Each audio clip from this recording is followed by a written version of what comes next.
Iznācis žurnāla 36,6 janvāra numurs. Tajā lasiet. Jauniešu kora balsis diriģents Ints Teterovskis prot diriģēt ne tikai kori, bet arī emocijas.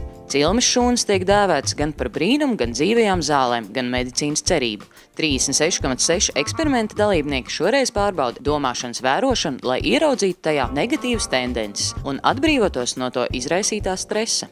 Ar kādām slimībām visu mūžu nācās karot rakstniekam Rudolfam Blaumanim. Neiroendokrinologs Jānis Sīpols stāsta par saviem pētījumiem un iemesliem, kādēļ pārcēlies uz dzīvi Latvijā. Ko darīt tad, ja galva reibst pat atpūšoties uz dīvāna? No žurnāla lasītāja praktiskās pieredzes uzziniet, kā rīkoties, lai prāts mierīgs, lai nesāpētu locītavs un nemocītu klepus.